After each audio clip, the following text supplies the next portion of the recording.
Subscribe करें हमारा YouTube channel और बेल आइकॉन पर क्लिक करना ना भूलें। अऊज़ु बिल्लाहि मिनश शैतानिर रजीम, बिस्मिल्लाहिर्रहमानिर्रहीम। तीन मज़ाहिब जो हैं वो दीन इब्राहीम से ताल्लुक़ रखते हैं, यहूदियत, ईसाईयत और मुसलमान। अच्छा, अब आप देखिए कि तीन ये मज़ाहिब हैं और तीन ही तरह की, अगर हम ज़मानों का तारीख़ के औराक को उठाकर देखें तो हमें नज़र आता है कि तीन ही चीज़ें दुनिया आलम में एक्टिव रही, काम करती रही।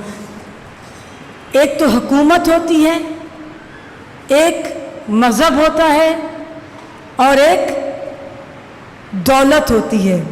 यानी कि तीन ही चीज़ें बहुत ज़्यादा ताकत में हुआ करती हैं।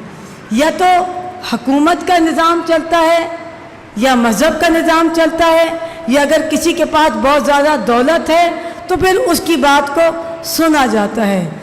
अच्छा, इन तमाम अदवार में हम देखते हैं कि एक तो फ़िरौन का ज़माना हमें नज़र आया कि जिसमें मज़हब को फ़ौक़ियत नहीं दी जाती थी, और हम क्या सुनते हैं कि हमारे वक्त के इमाम का ज़हूर भी ऐसे ही दौर में होगा कि जब मज़हब की बात को नहीं सुना जाएगा, एक उलमा की बात को सुना जाता है, दीन की बातों को फॉलो किया जाता है, और एक हुकूमत की बातों को।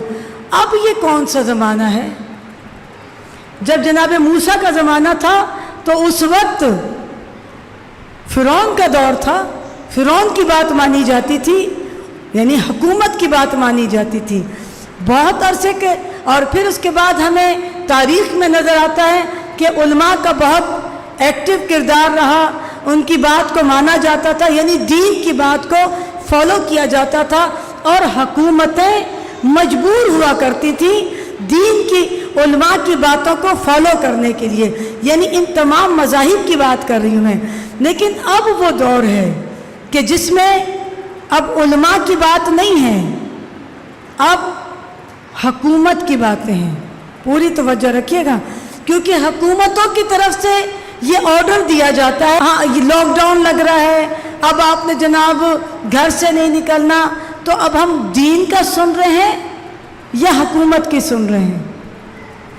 हुकूमत है ना, वन वर्ल्ड ऑर्डर, कि अब सिर्फ ये पाकिस्तान की हद तक नहीं है, पूरी तवज्जो रखिएगा, बल्कि ग्लोबली पूरी दुनिया में हम बड़े ज़ौक़ और शौक़ के साथ उम्रे करने जाते थे, हज पर जाते थे, लेकिन अब वहाँ लॉकडाउन कि अब तो रिसेंटली मैंने ये भी सुना कि 3 घंटे से ज़्यादा अगर कोई हरम में ठहरेगा तो उसे गिरफ़्तार कर लिया जाएगा।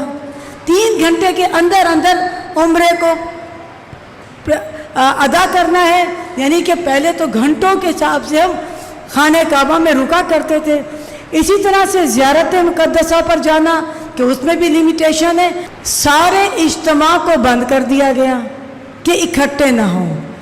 खाने काबा में भी कि कम से कम वहाँ पर रुकें और फ़ौरन खाने काबा को खाली कर दें, क्योंकि हम तो ये सुनते हैं ना, और हमें मालूम है कि जब हमारे वक्त के इमाम ज़हूर फरमाएंगे तो पुष्ट खाने काबा से टेक लगाकर खड़े होंगे, और फिर उनकी आवाज़ पर तमाम के तमाम जिब्राइल तमाम आलम में उनकी आवाज़ को पहुंचा देगा, और जो जो उनका सच्चा चाहने वाला होगा उनकी आवाज़ पर लब्बैक कहकर उनकी बारगाह में चश्म ज़दन में पहुंच जाएगा।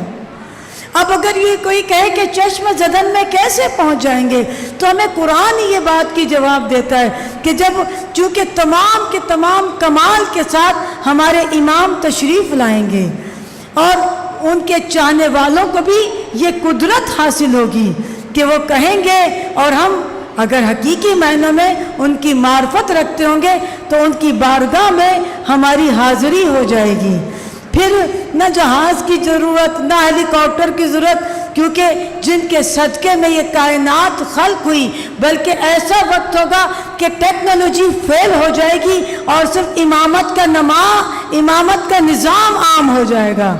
और वो निज़ाम ऐसा होगा कि जो हकीकी मायनों में अपना तज़किया नफ्स करेगा, اپنے آپ کو اس وقت میں جو آج اس وقت کا وقت ہمارے پاس ہے اس میں اپنا محاسبہ کرے گا. یہ تیاری کا وقت ہے کیونکہ بڑی تیزی کے ساتھ ہم اس وقت کی طرف منتقل ہو رہے ہیں, لیکن یہ اسی صورت میں ہوگا کہ جب تک ہم اپنے قول اور فعل کی طرف متوجہ نہ ہو جائیں. اور یاد رکھیے کہ یہ تمام کی تمام چیزیں ہمیں نظر آ رہی ہیں, اس میں سے مسلمان ہی افیکٹڈ نہیں ہیں, بلکہ آپ دیکھیے کہ جہاں پر جتنے بھی اجتماع عیسائیت کے ہوتے ہیں, یہودیت کے یعنی دین ابراہیم پر جتنے بھی فرقے ہیں وہ سب اس سے افیکٹڈ ہوئے ہوئے ہیں. تو اس زمانے کو ریزمبلنس دیجئے کہ یہ وہ وقت ہے کہ جہاں اب طاقت کا حکم چل رہا ہے, طاقت کا, حکومتوں کا, کیونکہ حکومت کے آرڈر آتے ہیں اور اس کے بعد ہم سب مجبور ہیں کہ کتنے لوگ جمع ہوں گے, مجلس ہوگی یا نہیں ہوگی, جمعہ ہوگا یا نہیں ہوگا, عید کا اجتماع ہوگا یا نہیں ہوگا.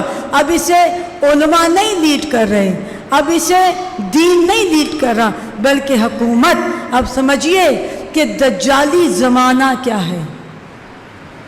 یہ وہ وقت ہے طاغوتی زمانہ کہ جہاں دین کو بالکل دبا دیا گیا کہ اب اگر جو بھی بات مانی جائے گی وہ پاور کی مانی جائے گی. ون ورلڈ آرڈر کہ پوری دنیا میں ایک ہی آرڈر چلے گا. وہ آرڈر کیا ہے کہ بس اب ڈسٹنس کر دو. اسلام کیا کہتا تھا؟ مومن مومن سے ملے, نماز پڑھے تو مصافحہ کرتے تھے. اب ان سب چیزوں سے کہ ایک دوسرے سے دوری ہو جائے, اس دوری کا مطلب یہ ہے کہ خدا سے دوری کرنا. اور جب ایسا وقت آ جائے تو سمجھ لیجئے کہ ہم بہت قریب ہیں اپنے وقت کے امام کے زمانے کے قریب.